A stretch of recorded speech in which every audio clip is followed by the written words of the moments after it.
Recreate ಯಾವುದು create ಆಗಲ್ಲ. Family planning operation ಮಾಡ್ತಿದ್ದೀವಿ. ನೀ ಆಲ್ರೆಡಿ 2 ಕ್ರಿಯೇಷನ್ ಆಗೋಗಿದೆ. ನೀವು ತಿರ್ಗಾ ರೀಕ್ರಿಯೇಟ್ ಎಲ್ಲ ಕ್ರಿಯೇಷನ್ ಅಲ್ಲ. ಇಲ್ಲಿ ಕೇಳಿ, ನಾನು ಹೇಳ್ತಾ ಇರೋದೇನಂದ್ರೆ, ಈಗ ನಾವು ಒಂದ್ ಸ್ವಲ್ಪ ಕಣ್ ತುಂಬ್ಕೋಬೇಕು.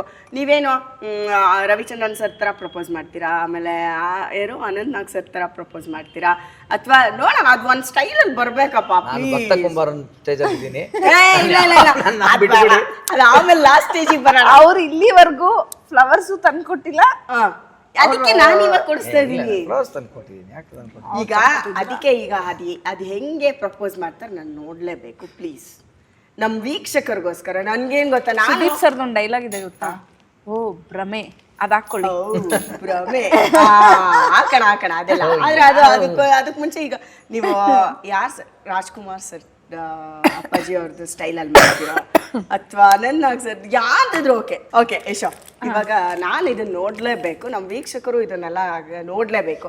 ಬರೀ ಸಿನಿಮಾದಲ್ಲಿ ಮಾಡೋದಲ್ಲ, ಇದು ರಿಯಲ್ ಲೈಫಲ್ಲಿ ರಿಯಲ್ ಹೆಂಡತಿಗೆ ಮಾಡುವಂತ ಪ್ರಪೋಸಲ್. ಯಾವ ಸ್ಟೈಲಲ್ಲಿ ಮಾಡ್ತೀರಾ?